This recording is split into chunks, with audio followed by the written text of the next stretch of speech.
Welcome back जी। और एक बार फिर वापस आ चुके हैं मॉर्निंग स्पॉट के अंदर। हमने कहा ना कि मॉर्निंग स्पॉट की जो ट्रेन होती है ना, उसके अंदर एक पेट्रोल डलता है और उस तेल को डलवाने के लिए हमें ब्रेक लेना पड़ता है। तो ब्रेक के बाद वापस आए हैं, अब दोबारा से इस ट्रेन के ऊपर शामिल जो है वो चढ़ जाएंगे और ट्रेन चलेगी आज आपकी मर्जी से। आजकल आप लोग जो है वो सबसे ज़्यादा हमने देखा है कि YouTube का बड़ा इस्तेमाल होता है कि घर में अगर बैठे हुए तब भी YouTube देख रहे हैं, गाड़ी में अगर जा रहे हैं तो तब भी YouTube देख रहे हैं, और इसी के साथ साथ जब हम अपने ऑफिस में होते हैं तो मुख्तलिफ सोशल मीडिया ऐप्स के ऊपर हम रील्स देख रहे होते हैं। आजकल दौर जो है वो रील्स का आ चुका है। रियल लाइफ से रील का सफ़र जो है वो अब तय हो चुका है और सारा कुछ, सारी मार्केटिंग, सारे ब्रांड्स और सारी प्रमोशंस और जितनी कमाई का जरिया वो रील्स के ऊपर ट्रांसफ़र होता चला जा रहा है। अब दिन भर हम बैठे हुए रील्स तो देख रहे होते हैं, उन रील्स से आप कैसे कमा सकते हैं, कैसे आप पैसा बना सकते हैं, ये एक बड़ा इंपॉर्टेंट क्वेश्चन है। और ये क्या सिर्फ मिथ है कि जो सोशल मीडिया के जो इन्फ्लुएंसर्स हैं वो बेहतरीन जो है वो इनकी एक अर्निंग्स होती हैं या करोड़ों रुपए तक कमाते हैं या लाखों तक कमाते हैं या फिर एटलीस्ट अपना घर, गाड़ी, बंगला, बैंक बैलेंस सब कुछ बना लेते हैं, या इसमें सदाकत भी है। मोटिव आज हमारा ये नहीं है कि हम इसका जो है ना वो पोस्टमार्टम करें कि कौन कितना कमा रहा है। मोटिव ये है कि अगर कमा रहा है तो कैसे कमा रहा है, और आपको भी बता दें क्योंकि इस वक्त जो यंग जनरेशन खासतौर पर जेनजी हमें देख रही है ना, वो जेनजी चाहती है कि भाई, जेनजी के पास ये होता है स्क्रीन टाइम होता है कि 8 घंटे वो पूरा बर्बाद कर देते हैं, ये रील देख ली, वो रील देख ली, चीज़ देख ली। और उसी जेनजी के अंदर कुछ ऐसे लड़के हैं, कुछ ऐसे बच्चे हैं जिनको अब नेशनल अवार्ड भी मिल चुके हैं, कुछ वज़ीर आज़म से मुलाकात भी कर कर आए, कुछ बड़े बड़े टीवी शोज़ का हिस्सा भी बने। वो एक सिंपली मिडिल क्लास फैमिली से, जो हम जैसे कि मैं हूँ एक मिडिल क्लास फैमिली का मेंबर और यहाँ पर बैठे हुए, तो वो भी इसी तरह अपने घर से अपना पूरा चैनल रन कर रहे हैं। उनको ज़रूरत नहीं है किसी प्लेटफॉर्म की, उनको ज़रूरत नहीं है किसी कंटेंट राइटर की, उन्हें ज़रूरत नहीं किसी डायरेक्टर प्रोड्यूसर की। उन्होंने जस्ट अपना एक मोबाइल उठाना है और मोबाइल उठाकर उन्होंने अपना कंटेंट क्रिएट करना है। वो दिमाग भी खुद चला रहे होते हैं, वो कंटेंट क्रिएटर भी खुद होते हैं, वो डायरेक्टर प्रोड्यूसर भी खुद होते हैं, वो वार्डरोब डिज़ाइनर भी खुद होते हैं, वो एडिटर भी खुद होते हैं, एडिटिंग भी खुद कर रहे होते हैं। वो सारी चीज़ें करने के बाद they are earning handsome salary, और साथ साथ वो प्रमोशंस कर रहे हैं। उनकी सेल्फ प्रमोशन सबसे ज़्यादा हो रही है कि शायद बहुत सारे ऐसे बड़े बड़े आर्टिस्ट हैं जिनका नाम आज की जेनजी को ना पता हो, लेकिन उन यूट्यूबर्स का, उन इंस्टाग्रामर्स का, उन फेसबुक कंटेंट क्रिएटर्स का नाम, शक्ल, सूरत पता होगी। इसी तरह बड़े बड़े जो कंटेंट क्रिएटर्स हैं, फिर हमने ये देखा कि कंटेंट क्रिएटर्स कुछ आपे से बाहर हो जाते हैं। वो आपे से बाहर, फिर एनसीसीआई ने उनका क्रैकडाउन किया, उनकी मालियत, उनकी चीज़ें। तो हमें उनसे भी बचाना है आपको कि जुए सट्टे की ऐप्स को प्रमोट करने लगे, कुछ जो है वो कुछ ऐसे बिजनेसेस को प्रमोट करने लगे जिसके ऊपर इदारों ने एक्शन लिया। सो आई वांट पर्सनली कि मेरा जो एक व्यूअर है, मेरा जो जवान है, मेरी जो जेनजी है, वो अगर कुछ बनाना चाह रही, कुछ करना चाह रही, तो वो अर्न करें, वो अपने आप को एक सेलिब्रिटी बनाएं, वो सारी चीज़ें करें, लेकिन उस ट्रैक पर ना जाएं। इसीलिए आज हमने एक बड़े खूबसूरत से बड़े जवान टैलेंट को बुलाया है, और जब इनको बुलाकर यहाँ बिठाया तो मुझे बड़ा ताज्जुब हो रहा है कि ये मुझे पिछले 13-14 सालों से जानते हैं, और उस वक्त से जानते हैं when I was in Karachi university and was doing just graduate. तो इनका और मेरा साथ समझ लें आप कि 14 साल पुराना साथ है, तो 14 साल की दोस्ती को सलाम होगा, और आज इनसे जो है वो काम की बातें होंगी। और इनके बारे में मैं आपको ये बताऊं कि बड़ा ज़बरदस्त कंटेंट क्रिएटर हैं और बड़ी ज़बरदस्त वर्सटैलिटी इनके अंदर मौजूद है। खुद ही पता नहीं कहाँ से रात में लेटे हुए होते हैं, पंखा, जैसे हम भी पंखा देख रहे होते हैं तो ये भी पंखा देखकर सोच रहे थे कि आज मैंने ये कंटेंट बनाया, और सुबह वो कंटेंट एग्जीक्यूट भी हो जाता है। तो आप सबकी जान हमारे साथ मौजूद हैं तालिश खान। तालिश, अस्सलाम वालेकुम, गुड मॉर्निंग। रिप्रेजेंट किया। बाहर पैसे दिए थे ना तुमने कि बिलाल भाई इतनी तो तारीफ कर दीजिए। तालिश कैसे हो, खैरियत से हो? मैं ठीक ठाक, आप बताएं कैसे हैं? कैसा चल रहा है सारा काम? अल्हम्दुलिल्लाह ज़बरदस्त जा रहा है, वेरी गुड। अच्छा तालिश, आज थोड़ा आज के कब शुरू किया, क्योंकि हमने तो प्रिंट मीडिया भी देखा, हमने टेलीविज़न मीडिया भी देखा, अब हम सोशल मीडिया भी देख रहे हैं, तो कुछ ब्रीड तो ऐसी हैं जिनका टेलीविज़न से कोई ताल्लुक़ नहीं है, प्रिंट से कोई ताल्लुक़ नहीं है, जिन्होंने पैदा होते ही सीधा सोशल मीडिया का सहारा लिया और सोशल मीडिया के ऊपर कंटेंट फेंकना शुरू किया, बातें करना शुरू की, और आज उनकी एक रिकग्निशन है। कब से शुरू किया ये? मैंने ये 2014 से स्टार्ट किया था। ये शुरू से मेरे अंदर शुरू से वायरस था। ये पहले म्यूज़िक से स्टार्ट लिया, म्यूज़िक पे बड़ा करियर का बूम आया, ये वो। फिर उसके बाद मुझे अकल आई कि म्यूज़िक इतना ज़्यादा हो गया था कि उस टाइम पे मतलब थ्रेड आती थी मुझे, कॉन्सर्ट हो रहे हैं हमारे, अगर कल कॉन्सर्ट है तो आज रात में थ्रेड आ रही हैं, कल तुम्हें मार देंगे, ये वो। तो वो थोड़ा बच्चे भी थे, छोटे भी, तो डर लगता था कि यार पता नहीं कल क्या हो जाएगा। तो फिर इसके बाद एक हराम और हलाल का भी इसमें आया कि अगर म्यूज़िक मैं करता हूँ और अगर इसको ब्रेड एंड बटर बनाता हूँ, आगे चल के मेरी यही ब्रेड एंड बटर बनता है। तो इस चक्कर में मैंने फिर म्यूज़िक छोड़ा, उसके बाद नॉर्मल जॉब करने लग गया। जब नॉर्मल जॉब करने लगा तो मुझे लगा कि मैं 9 to 5 वाला बंदा ही नहीं हूँ। नॉर्मल जॉब करते करते आपको एबनॉर्मल फील होने लगा? हाँ, मुझे लगा कि मैं अंदर से मर जाएंगा मैं। किक नहीं मिल रही थी? किक नहीं मिल रही थी, मैं 9 to 5 की जगह टिक के लिए बैठ सकता। उसके बाद फिर मैंने ट्रैवल व्लॉग बनाया, बता रहा हूँ मैं कई जगह ट्रैवल व्लॉग बनाने लगा तो लोग देखते नहीं थे, 1500 लोग देख रहे हैं, 1000 लोग देख रहे हैं। उसके बाद फिर मैंने बोला छोड़ देता हूँ यार, क्या करूँ, हार गया। फिर एक दफ़ा ऐसा हुआ कि मैं एक स्ट्रीट पे घूम रहा था, तो वहाँ पे एक वॉफल मिल रहा था ना, फर्स्ट टाइम किसी ने वॉफल इंट्रोड्यूस कराया था कराची में। तो मेरे दोस्त बाहर से आया था, उसने मुझे बोला कि तुमने कभी वॉफल खाया? मैंने कहा नहीं। उसने कहा चलो आओ तुम्हें वॉफल खिलाता हूँ। तो मैं वो खाने गया, मेरे पास ना उस टाइम पे iPhone 7 था, आई गेस iPhone 7 था। अमीर लड़का तो शुरू से ही था ना, उसको भी आईफोन ही रखा। नहीं मतलब उस पर जॉब वॉब करके आया, iPhone 7 ले लिए थे भाई, 5-6 महीने की सैलरी जमा करके ले लिया था। तो अब ये हुआ कि जब मैं लेने लगा तो मैं उसकी वीडियो बनाने लगा। तो मुझे वीडियो बना रहा था, मुझे ऐसा लगा कि ना मेरे पास माइक तो है नहीं, तो मैं जो बंदा बोल रहा है उसकी आवाज़ पता नहीं मेरे फ़ोन में आ रही नहीं आ रही है, तो मैं उसकी बात रिपीट करने लग गया कि आप क्या डाल रहे हैं, आप क्या अच्छा आप ये मिलाएंगे, अब ये मिलाएंगे, ये मिलाएंगे। मुझे नहीं पता था वो कंटेंट क्या है, मैं बनना क्या चाह रहा था, ट्रैवल ब्लॉगर, मैं फूड ब्लॉग क्या बना रहा हूँ मुझे नहीं पता। खैर ये वीडियो बनाई, मैंने कहा नई चीज़ है, अपलोड कर दी। ऐसी अपलोड कर दी तो रात तक जो है इस पर 5000 व्यूज़, नेक्स्ट डे जो है 30,000 व्यूज़। मैंने कहा यार ये तो वायरल हो गई 30,000 पे। फिर देख रहा हूँ नेक्स्ट डे जो है, मतलब उसके एक और दिन बाद वो 1 मिलियन। मैंने कहा 1 मिलियन, कभी ज़िंदगी में 1 मिलियन नहीं देखा मैंने। मतलब एम लग गया आपके व्यूज़ के साथ, आप तो हवाओं में होंगे। और सब नीचे आके ना नेगेटिव कमेंट कर रहे हैं, तू बहरा है, तुझे पता नहीं है, वो बार बार बोल रहा है, तू सुन नहीं रहा है, तो तुझे बोल रहा है तो उसकी बातें रिपीट कर रहा है। मतलब मैंने इंटेंशनली कुछ नहीं किया था ये, मुझे ऐसा लगा उसकी आवाज़ नहीं आ रही होगी, तो मैं इसलिए दोबारा वो रिपीट कर रहा था। और भाई वो देखते देखते वीडियो 30 मिलियन पे, 40 मिलियन, 60 मिलियन। मैंने कहा भाई अब मैं फूड ब्लॉगर, मतलब उसको पीछे पर लग गए। हाँ, उसके बाद फिर मेरे पास इतनी प्रमोशन की कॉल आने लग गई कि सर आप हमारे पास भी हैं, हमारा ब्रांड भी आगे प्रमोट करें। हाँ, वॉफल की वीडियो बनाया, ये वो वॉफल के बाद बिरयानी वाले, फिर कुछ, फिर ये फिर वो। तो मैंने बोला मैं फूड ब्लॉगर। अच्छा, फूड ब्लॉगर के साथ ना एक बड़ा मज़ेदार चीज़ है, कहीं भी जाते हैं खाए बगैर वापस नहीं आते, ऐसे ही होता है? ऐसा ही है, लेकिन मैं खाता नहीं हूँ ज़्यादा, लाइक टेस्ट कर लिया बस ज़्यादा, वरना आपको मेरी सेहत से लग रहा है। मुझे सेहत से लग रहा है कम ही खाता होगा। बस ज़्यादा खाता तो फिर ये हो जाता।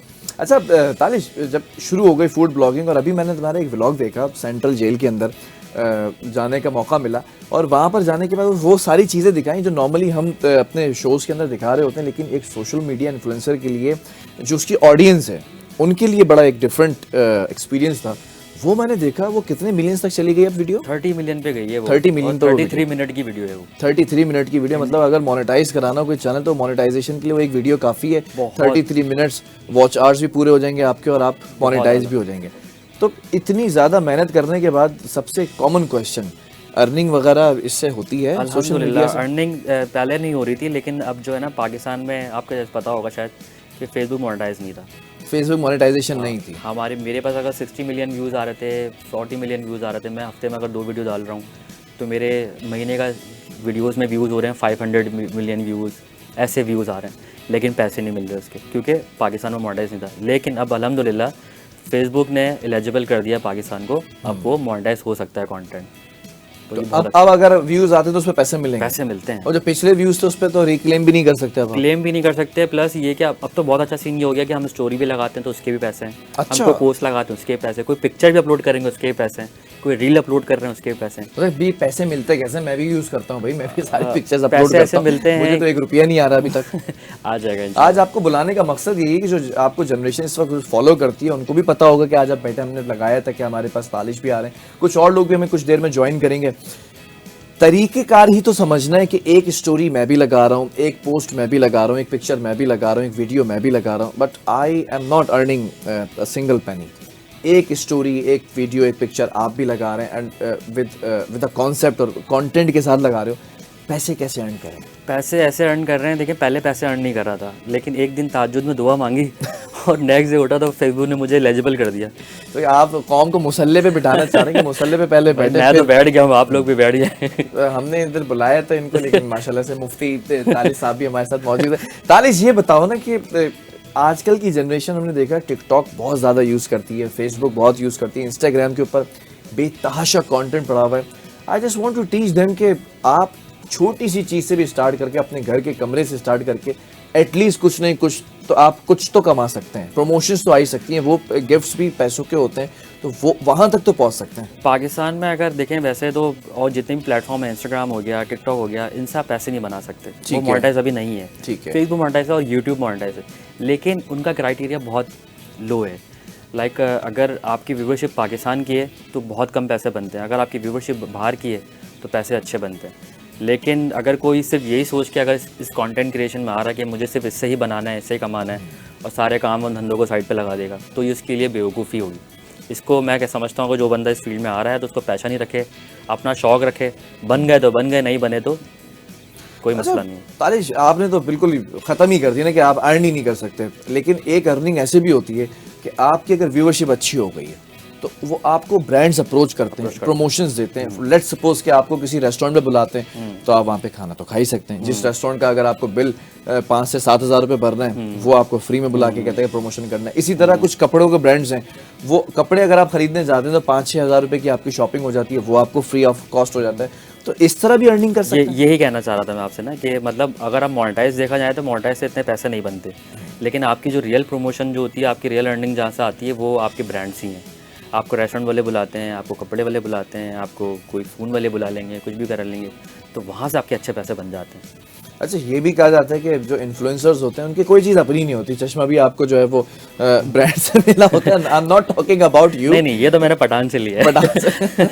पठान भाई जिंदाबाद है। मतलब ऐसा होता है कि पूरे वो प्रमोशंस में ही चल रहे होते हैं। अक्सर ऐसा होता है। अक्सर ऐसा होता है। मतलब मुझे अगर शॉल प्रमोशन हो जाती है, पैंट रह जाती है, पैंट प्रमोशन हो जाती है, शर्ट रह जाती है, तो तरीका बताओ कि सर से पैर तक की प्रमोशंस में डूब आप फिर ऐसा ब्रांड देखे ना जिनके पास सब चीज़ें हों।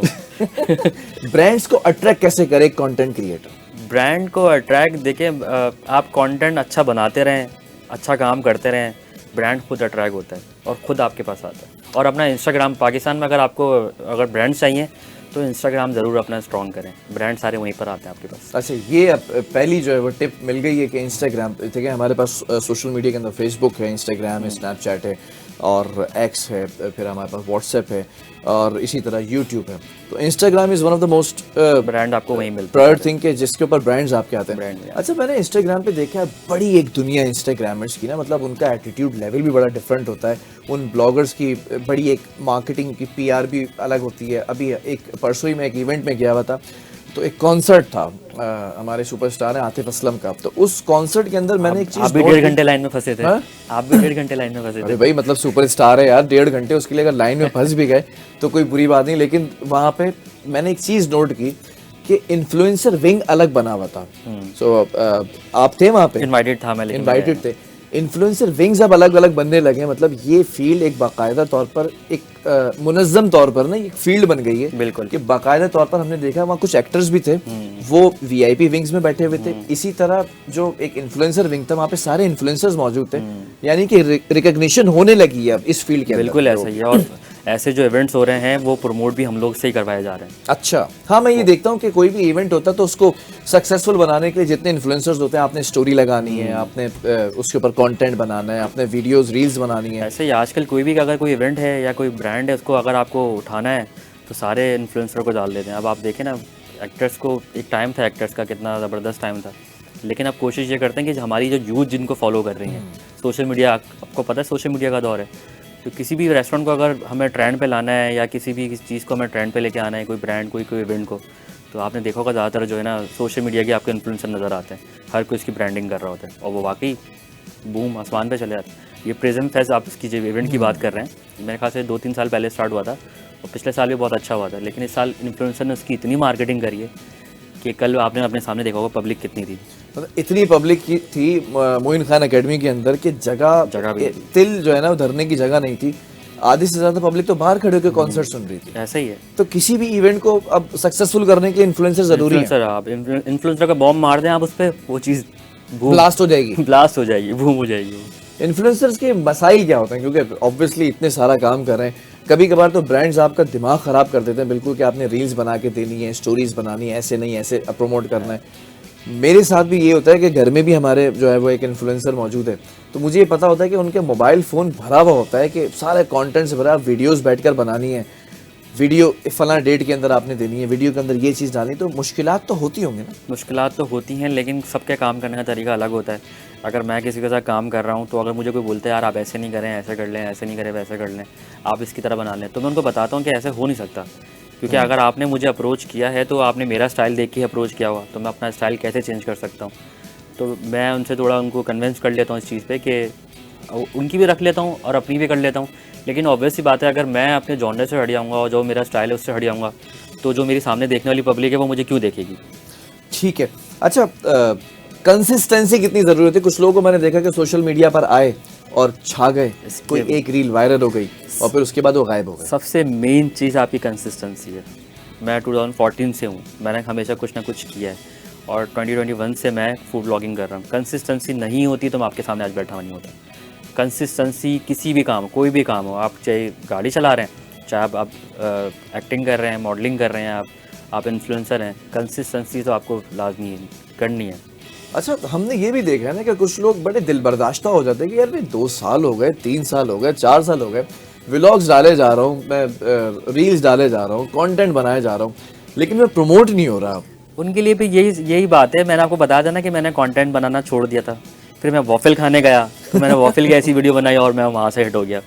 वरना उससे पहले मेरे पेज पे फॉलोवर्स भी 14,000 थे, फिर कहाँ अभी 4 लाख पे चले गए। उस वॉफिल वाले को कुछ कहना चाहेंगे कैमरे में देख के कि उसकी वजह से अगर आज आप वॉफिल वाले को तो मैं ये बोलना चाहूँगा, उसके मेरे शिकवे बहुत गिले बहुत है। वॉफिल वाले का काम ऐसा चला, वो उनका कार्ड था छोटा सा, हाँ। मैं नाम नहीं लूंगा, समझ गए होंगे मैं जिनकी बात कर रहा हूँ। उसने पैसे नहीं दिए आपको उस वक्त, तो मैंने मुझे पैसे चाहिए भी नहीं, वॉफिल भी नहीं खिलाए। वॉफिल तो खाए, पैसे दे के खाए। जब उनका काम चला तो उनकी ब्रांच ना शरफाबाद में खुल गई, तो उनका नेक्स्ट मंथ जो है ना मेरे पास मैसेज आता है कि हमने जो है ना बुलाया उन्होंने, हाँ, कि हमने एक नई ब्रांच खोल ली है तो आप आए। मैंने कहा लास्ट टाइम मैंने आपकी वीडियो बनाई थी, अब मैं इन्फ्लुएंसर बड़ा बन गया हूँ तो मैं अब चार्ज करूँगा आपसे। 40 मिलियन वाला बन गया एक वीडियो से। तो उन्होंने बोला यार चार्ज वार्ज क्या होता है, आके वॉफिल खा लेना। बस यहाँ तक की बात।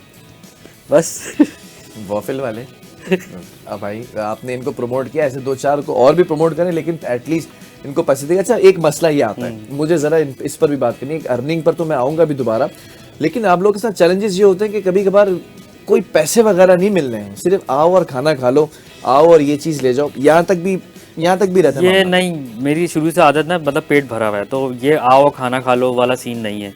अगर मैं किसी के पास जाता भी हूँ तो पैसे दे के खाता हूँ। कुछ लोग बहुत अच्छे होते हैं जो पैसे लेते नहीं है, बड़ी इज्जत देते हैं, तो अब उनको देना नहीं पड़ता। लेकिन मोस्टली यही होता है कि अगर मैं कहीं जाता हूँ तो पैसे, लाइक किसी बड़े रेस्टोरेंट ने बुलाया है, इनवाइट किया है, तो वहाँ तो हम पैसे लेते हैं कंटेंट बनाने की, प्रमोशन करने के।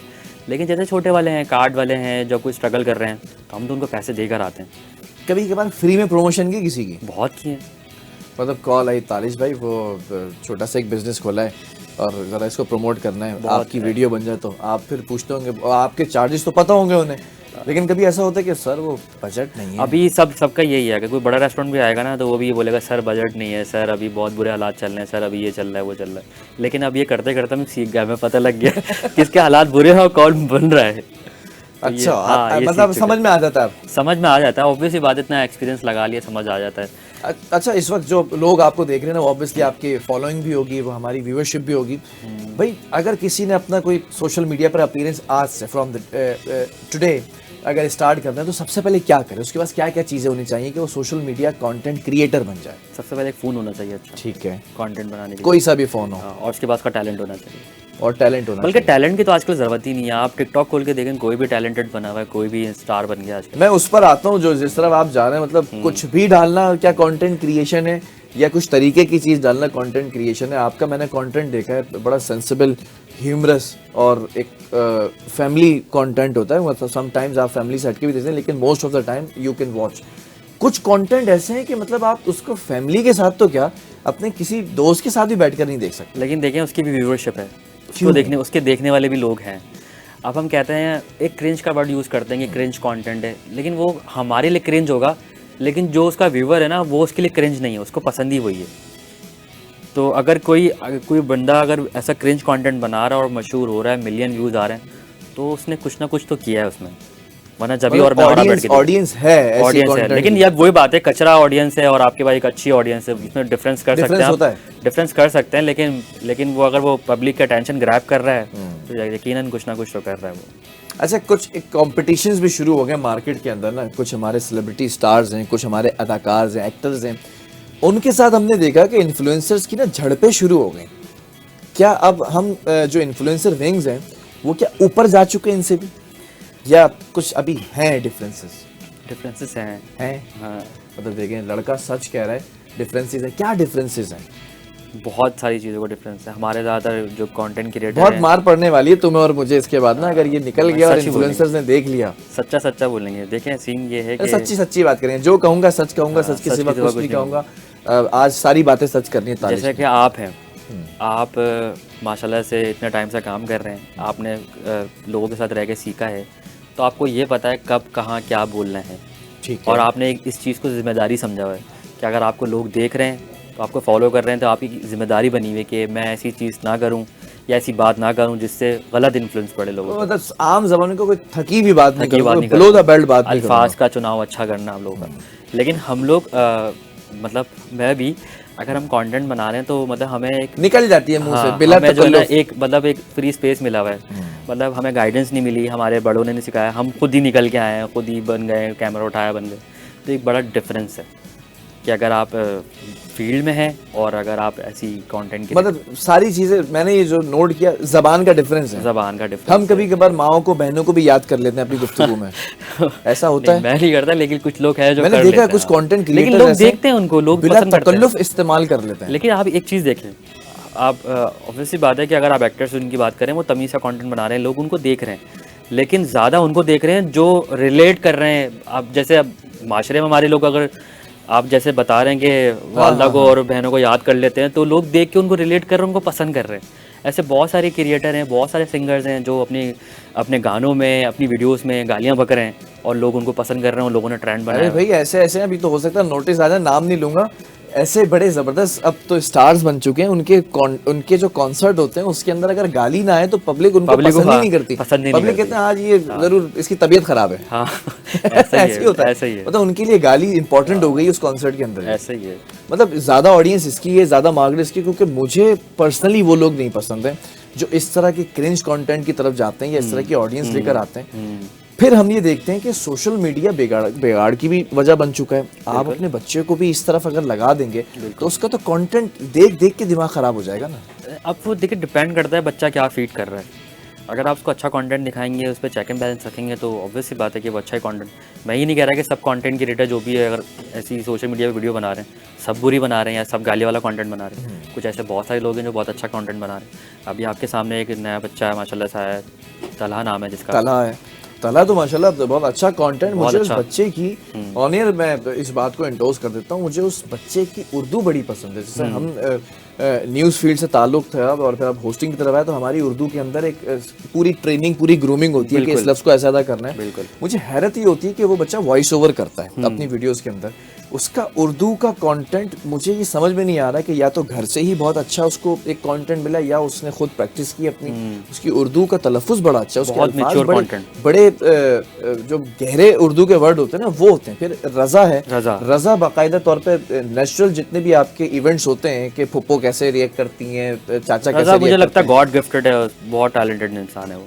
तो ऐसे लोगों के लिए अब अच्छा, एक अच्छी बात है कि ऐसे लोगों को भी प्रमोशन मिल रही है, ताकि वो भी मार्केट के अंदर इंटर्न कर रहे हैं कि आपने वल्गैरिटी को हटा के काम की चीज़ों को कैसे प्रमोट करना है। ऐसा ही अब जैसा आपने रज़ा का नाम लिया, आप अच्छा कंटेंट बना रहे हैं, अच्छा काम कर रहे हैं, और देखा जाए तो फैमिली व्लॉगिंग जो लोग लेकर आ गए थे ट्रेंड को, उनको भी ख़त्म कर रहे हैं। और हमारे पाकिस्तान में अगर हम म्यूज़िक भी देखें, और म्यूज़िक भी हमारा कितना अच्छा ज़बरदस्त हुआ करता था पहले। अब वही है कि हम ट्रैक से हट गए थे, इंडिया वाले ट्रैक पे चले गए, गाली बक रहे हैं तो कूल लग रहे हैं। तो ये सब चीज़ें हमारा कल्चर तो नहीं है। मतलब अच्छा, आजकल टिकटॉक लाइव का बड़ा दौर है, वो डबल टैप वाला TikTok live. Do you do TikTok live? नहीं है, अल्हम्दुलिल्लाह।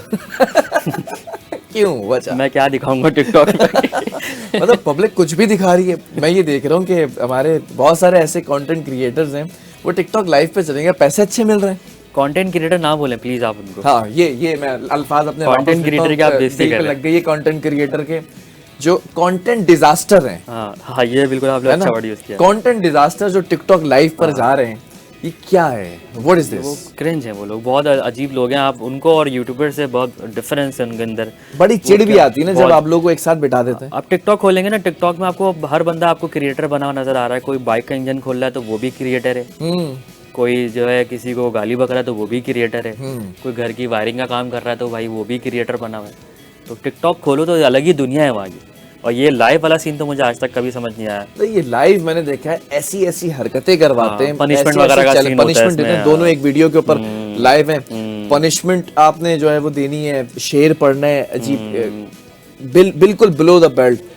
और ऐसी ऐसी काम करवाते हैं, ऐसे ऐसे काम करवाते हैं कि मतलब मैं इस वक्त नेशनल मीडिया पर बैठकर बोल भी नहीं सकते आप, बिल्कुल ऐसा ही है। लेकिन लोग उनको भी देख रहे हैं, प्रमोट कर रहे हैं। मैं यही तो कह रहा हूँ, लोग देख रहे हैं। हम समझ रहे हैं ये क्रिंज है, हम ये समझ रहे हैं कि बहुत बुरा कंटेंट बना रहा है या गालियां बक रहा है या ये माशरे में गलत जो है इन्फ्लुएंस कर रहा है, लेकिन लोग उसको देख रहे हैं। अच्छा, इतने बड़े बड़े नाम हैं, obviously I am not gonna quote those names, वो प्रमोट कर रहे हैं ऐसी चीजों को। व्हाई? पैसे पैसे पैसे मिलते हैं, चीज पैसे मिलते हैं, क्यों नहीं मिलते? चलें, पैसों की बात हो रही है तो अभी हमने देखा कि मुल्क के अंदर एक क्रैकडाउन शुरू हो गया। पहले तो ये था कि सब हर शख्स ये कहता था कुछ यहाँ बात नेशनल टीवी पे बात नहीं कर सकते, रात में बैठ के यूट्यूब पे बात करेंगे। यूट्यूब पे बात करें, मतलब आपकी लड़ाई हो गई किसी से ऑन एयर, तो आपने बड़ा कंट्रोल रखना है, इसको मैं नहीं छोड़ूंगा, इसको रात में यूट्यूब के ऊपर मैंने बिल्कुल मट्टी पलीत कर देना, रगड़ देना है। यूट्यूबर्स का एक कॉन्सेप्ट आ गया था, एक इमेजिनेशन थी कि भाई जो चीज़ कहनी है आप यूट्यूब पे कह सकते हैं। अब तो खैर बाकायदा तौर पे एक लॉ आ गया, कानून आ गया, पीका एक्ट आ गया है, ये सारी चीज़ें आ गई हैं। अब हमने देखा बड़े बड़े यूट्यूबर्स हैं, बड़े बड़े नाम हैं, मतलब जिनके बारे में ये था कि ये करोड़पति हैं। एनसीसीआई ने पकड़ना शुरू कर दिया है, कुछ लोगों को तो पकड़ के रखा हुआ है और उनकी सारी जायदाद भी जब्त कर ली है। कुछ लोग मुल्क से बाहर हैं, उनके ऊपर भी नोटिसेस हैं। What do you want to say about those TikTokers या YouTubers या content creators जो जुए सट्टे की ऐप भी प्रमोट कर रहे थे, जो दिल में आ रहा था प्रमोट कर रहे थे, लेकिन वो अभी तक उनके साथ कुछ नहीं हुआ। आप ये देख लें, जो जुए सट्टे की जो ऐप थी, ये प्रमोशन थी इसकी, ये PSL में भी इसके कितने सारे बैनर्स लगे हुए थे। तो मुझे नहीं समझ आया कि आपने वहाँ क्यों नहीं देखा इनको। और ये भी एक कॉन्सेप्ट आया था कि आपने उसको तो पकड़ लिया, आपने इतने बड़े इवेंट को के पीछे देखें आपने कितने एड्स लगे होते हैं, कितने ऐसे बैटिंग ऐप को प्रमोट कर रहे होते हैं। तो ये तो सब चल रहा था। अब ये पता नहीं अचानक से क्या हुआ कि एक ही बंदे को पकड़ के आपने अंदर कर दिया। बाकी तो पूरी कॉम कर रही है और इतनी बड़ा प्लेटफॉर्म है PSL का, उस पर वहाँ पे प्रमोशन चल रही है इसकी। अच्छा, मज़े की बात है, डकी जो कि एक बहुत अच्छा मतलब अच्छा तो खैर नहीं, लेकिन एक बहुत फेमस एक यूट्यूबर है, मैं पर्सनली तो खैर नहीं इंडोर्स करता, लेकिन एक नामवर यूट्यूबर, और रजब भट्ट एक नामवर यूट्यूबर, या फिर नैनीताल वाला एक नामवर यूट्यूबर, ये जितने भी यूट्यूबर्स थे जिनकी एक अच्छी फॉलोइंग थी, इनके गिर्द एक घेरा तंग किया गया वही जुए सट्टे की ऐप्स पर। अब ये सुनने में आ रहा है कि NCCI के वो अफसर भी जो है वो गिरफ्तार हो गए। इसका तो मुझे बिल्कुल भी आइडिया नहीं है।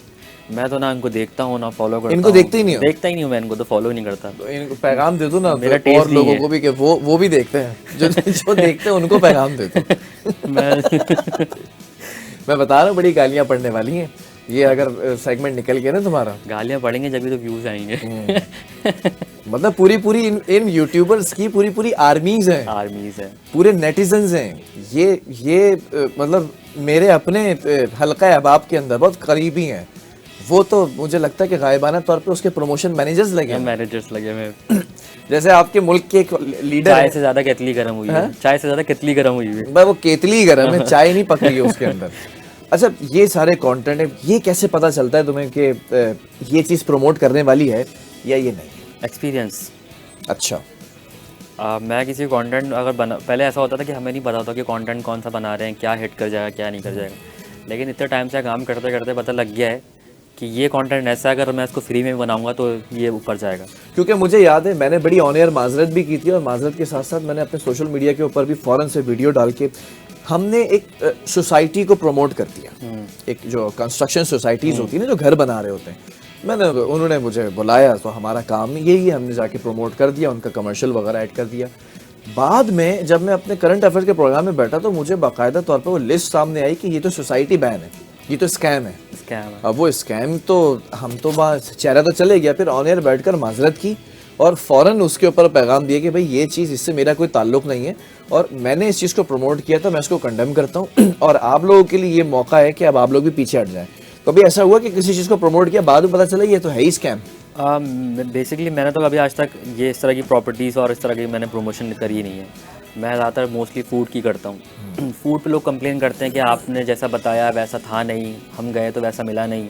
तो उसकी वजह ये होती है कि अक्सर जब हम फूड ब्लॉगर कभी किसी रेस्टोरेंट जाते हैं तो वो एक्स्ट्रा एफर्ट्स कर रहे होते हैं, ठीक है। अच्छे से अच्छा बना के खिलाते हैं। और जाहिर सी बात है, एक दफ़ा मैंने एक आइसक्रीम, एक बड़ा ब्रांड है पाकिस्तान का, बहुत बड़ा ब्रांड है, उसकी प्रमोशन करी। सबसे पहले जब वो पाकिस्तान में आया था सबसे पहले मैंने प्रमोशन की उसकी। ठीक है। मुझे बहुत अच्छा लगा, ज़बरदस्त लगा। मैंने कहा यार मैं इसको दोबारा ट्राई करता हूँ। अब मैं उसकी DHA वाली ब्रांच पे गया तो मैंने जब वो खाया तो उसमें ब्राउनीज़ भी कम थी, आइसक्रीम भी कम थी। तो मैंने बोला यार ये क्या सीन है, आप लोगों ने वीडियो में दिखाया, मैंने बताया नहीं कि मैं कौन हूँ। मैंने कहा यार मैं किसी की वीडियो देख कर आया हूँ, तो आपने वीडियो में कुछ और दिखाया था, यहाँ दे कुछ और रहे हैं, दिखाते कुछ और है, होता दिखा कुछ दिया और और दे कुछ और है। तो ये रेस्टोरेंट वालों की गलती होती है कि वो बाद में उस तरह की अच्छा, चीज़ एक देते नहीं आखिरी देते। सवाल मैं करना चाहूंगा, फैमिली ब्लॉगिंग के बारे में क्या कहोगे? मतलब कभी नहीं, फैमिली ब्लॉगिंग तो नहीं करते? अल्हम्दुलिल्लाह भाई, कभी नहीं की? कभी नहीं। मतलब जो घर की सारी चीजें बेच रहे हैं ना, मतलब उसमें औरतें भी शामिल पर्दा हैं। हटा दिया अपने घर से, आओ भाई सब देखो आगे बार क्या हो। मतलब इतना मुझे अफसोस से के साथ कहना पड़ रहा है कि आपके बड़े हैप्पी मोमेंट होते हैं आपकी सुहागरात। मतलब सुहागरात के बाद जो सुबह आती है, आप एक यूट्यूबर है माशाल्लाह से अभी तो खैर पकड़ दकड़ के शिकार हुए हैं, उन्होंने अपनी सुहागरात बेच दी। सब बेच रहे मिलियंस हैं। व्यूज हैं, मिलियंस। ये व्यूज़ का चक्कर ऐसा है, पैसों का चक्कर ऐसा है कि इंसान हर चीज़ दिखाता है। अब वो एक और आप जिनकी बात कर रहे हैं जो अभी पाकिस्तान से बाहर गए हैं, तो मैं उनका कंटेंट देख रहा हूँ कि वो अपने वालिद साहब को पीछे ऐसे कान पे मार रहे हैं वो। हाँ, मजाक अच्छा, उस पर करने- बहुत सारे लोगों ने आवाज उठाई, बोले मजाक- यार ठीक है आप करो, लेकिन इखलाकियात से ना गिरो। मजाक कोई अपने हम तो अपनी तेज़ आवाज़ में बात नहीं कर सकते भाई, वो यूँ है मार। हमारे अब्बा ने एक चित्र लगाना है कान के नीचे, उसके बाद कान में सीटी बजती रहनी है पूरे दिन। तो मतलब लोग किस तरफ जा रहे हैं इसको लेकर। फैमिली व्लॉगिंग होनी चाहिए, नहीं होनी चाहिए? बिल्कुल नहीं होनी चाहिए, बैन कर देनी चाहिए family। बैन कर देनी चाहिए। बिल्कुल। अच्छा चलें, क्विकली एक रैपिड फायर कर लेते हैं आपके साथ कि क्या क्या चीज़ें जो है वो आप पैसे कमाने के लिए कर सकते हैं यूट्यूब के ऊपर। फूड व्लॉगिंग, अच्छा कंटेंट है। बहुत पैसा है। ट्रैवलिंग में थोड़ा लेट है लेकिन है, इसमें भी लेट है लेकिन है। अच्छा, बेनिफिट्स क्या क्या होते हैं? ट्रैवलिंग करने का मौका मिल जाता है? ट्रैवलिंग करने का मौका मिलता है आपको, लेकिन इस पे भी है, लेकिन इस पे आपको बड़े ब्रांड्स आते हैं लेकिन कम आते हैं। लेकिन फूड ब्लॉगिंग अगर आपने आज स्टार्ट कर ली, कल आपके पास कल से भूखे नहीं मरोगे, खाना मिल जाएगा। खाना मिल जाएगा आपको। आप भूखे नहीं मरोगे आप। आज आपने वॉफल की वीडियो बनाई, कल आपके पास वॉफल वाले बैठे हैं। अगर आपकी बेटी के लिए फूड ब्लॉगर का रिश्ता है तो आपने सबसे पहले हाँ करते हैं, कभी खाली पेट नहीं रखेगा, खाली पेट भूखा नहीं नहीं रखेगा, मरने देगा। भूखा नहीं मरने अच्छा, देगा। ट्रैवलिंग हो गई। फैशन ब्लॉगिंग फैशन में पैसा कम है, कम है, कपड़े मिल लेट भी है, कपड़े भी नहीं मिलते, वापसी ले लेते हैं। वापसी? अच्छा, करने के बाद वापसी ले लेते हैं? वापसी ले लेते हैं। अच्छा, फैशन ब्लॉगर्स के लिए भाई माजरत है, आप अगर कर रहे हैं, अगर आपको कपड़े भी मिल रहे हैं तो आप लोग इस भाई जन्नती लोग हैं। अच्छा, और कभी कभार फैशन में ये भी होता है कि आपको पैसे के बजाय बोलते हैं यहाँ कपड़े ले लो। हमारे साथ भी ये होता है, रमजान कपड़े- ट्रांसमिशन के अंदर कपड़े आते हैं वापस चले जाते हैं, ये होता है। खैर, ये सेम पिंच ना ब्रो। अच्छा, चौथी चीज और कौन कौन सी व्लॉगिंग हो सकती है जो आप रेकमेंड करेंगे जेंजी को कि यार इसके ऊपर करो? तो है और कुछ लोग, अच्छा हाँ, एस्थेटिक्स जो है, एस्थेटिक क्लिनिक्स हैं, मतलब PRP कराना है, हेड PRP कराना है, वाइटनिंग इंजेक्शंस लगाना है, इसका भी बड़ा ट्रेंड है, इसकी भी व्लॉगिंग है बाकायदा और इसकी भी रील्स बनती हैं। इसको करोगे सपोर्ट? इसके लिए तो फिर लड़कियां ही ठीक हैं, और लेकिन इसकी भी इतनी ज़्यादा सबसे बेस्ट जो है ना अभी वो फूड है। Food blog. अब आप देखें कितने क्रिएटर्स जो है वो ट्रैवल ब्लॉग बना रहे हैं, क्या क्या बना रहे हैं, वो सब फूड पे आ गए। सब फूड पर फूड पे स्पॉन्सर बहुत हैं आपके पास। आज आपने बनाया, आपकी एक वीडियो रील हिट हो गई है, कल आपके पास स्पॉन्सर खड़ा है, और अच्छा स्पॉन्सर खड़ा है। अच्छा, अगर मैं सोशल मीडिया पर आना चाहूँ तो मुझे क्या रिकमेंडेशन है मेरे फूड लिए? पे है, मैं तो आपको बोलूंगा फूड पे आना है। अच्छा, मैं तो हूँ भी खाने का शौकीन। तो बस आपका शौक भी पूरा हो रहा है, शौक भी जेब पूरा भी हो रहा गर्म हो रही है। Very good ji, thank you so much Talish. Talish, एक छोटा सा पैगाम, जब भी हमारे पास कोई भी क्रिएटर आता है या कोई भी इन्फ्लुएंसर आता है, मुझसे एक पैगाम जरूर मांगते हैं इन दी एंड, प्रोग्राम के आखिर में, क्योंकि जो जेंजी है वो बड़ी खूबसूरत हमारी ब्रीड है ना, वो बिगड़ भी सकती है, वो सुधर भी सकती है। उसके हवाले से कैमरा इज योर्स, आपने एक पैगाम देना है और बड़ा सीरियस होकर आपने वो पैगाम देना है, क्योंकि सुन रहे हैं वो लोग आपको। मैं तो ये कहूँगा कि मैं लाइफ में पहले कुछ नहीं करता था, उसके बाद फिर मैंने अपना पैशन को फॉलो किया। मैंने जॉब की, मुझे जॉब समझ नहीं आई, लेकिन मैंने जो मैं करता था ना शुरू से, जो मेरा ख्वाब था, जो मेरा वायरस था, उसको मैं लेके आज तक चलता रहा, कंसिस्ट रहा। आप अपनी लाइफ में कुछ भी कर रहे हैं, चाहे आप कंटेंट बना रहे हैं या कोई जॉब कर रहे हैं, आपको जॉब पसंद है या कहीं आप किसी चीज़ जो आपको पसंद है, कंसिस्टेंसी आपने रखनी है हमेशा। आज नहीं, कल नहीं, 1 साल बाद, 2 साल बाद आपको उस पर तरक्की मिलेगी। मैं पहले क्या था, बाइक पे घूमता था, और आज अल्हम्दुलिल्लाह गाड़ी वाड़ी सब कुछ है। तो ये मेरी कंसिस्टेंसी थी जो अल्लाह ताला मुझे आज यहाँ तक लेकर आया। तो आप भी कंसिस्टेंसी रखें और इंशाल्लाह कामयाबी मिलेगी आपको। बहरहाल तालिश, बहुत शुक्रिया आपके इस वक्त का। और ख़वातीन और हज़रात, 11:55 हो चुके हैं और इस वक्त हो चुका है प्रोग्राम को वाइंड अप करने का। अपने कीड़े को मरने ना दें, अपने कीड़े का खास ख्याल रखें, उस कीड़े का इलाज भी करवाएं। कुछ लोगों में बहुत बड़े बड़े कीड़े होते हैं, तो उन कीड़ों को आपने अपने अंदर रखना है। और ये वो कीड़ा है, इस कीड़े का नाम है पैशन। अपने पैशन को मरने ना दें। जिस कीड़े की आप बात समझ रहे हैं, वो कीड़ा रिश्तेदारों में और दोस्त अहबाब में भी होता है, उसका भी खास ख्याल रखें। उस कीड़े को अब तक अपने पास आने ना दें। बहरहाल तालिश ने आपको मैसेज दे दिया और इस मैसेज को जो है वो आपने अपनी जो है ना पल्लू से बांध के रखना है। और अगर पल्लू नहीं है तो दिमाग में फिट करके रखना है, क्योंकि इसी पैशन से आप आगे जाएंगे और पैशन के साथ कंसिस्टेंसी। वक्त ख़त्म हो चुका है और कल फिर हाजिर होंगे। और फातिमा के लिए आपने थोड़ी सी दुआ करनी है कि जिस भी कीड़े ने उन्हें काटा है तो वो थोड़ा सा जो है वो सेहतियाब हो जाएं और जल्दी से वापस आ जाएं। और फातिमा, वी मिस यू। हम आपको जो है वो मिस भी इसलिए कर रहे हैं क्योंकि आप साथ होती हैं तो हमें थोड़ा सा और आपको तंग करने का मौका मिलता है। पूरी टीम आपको याद करिए, तो जल्दी से वापस आएँ। ख़वातीन हज़रात, प्रोग्राम का वक्त ख़त्म हो चुका है। मुझे दीजिए इजाज़त, मेरे खूबसूरत से गेस्ट को और बड़ी प्यारी सी टीम को, जिसके बगैर ये शो करना बिल्कुल नामुमकिन है। अगर ये ना हो तो हम ना हो, और अगर हम ना हो तो फिर आपके 10 बजे से 12 बजे तक का वक्त कैसे गुजरेगा? ये अम्मियाँ, आंटियाँ, बहनें, बाजियाँ जो सबसे ज़्यादा मॉर्निंग शो देखती हैं और मैसेज करती हैं, तो इनका भी बहुत शुक्रिया। अल्लाह हाफ़िज़।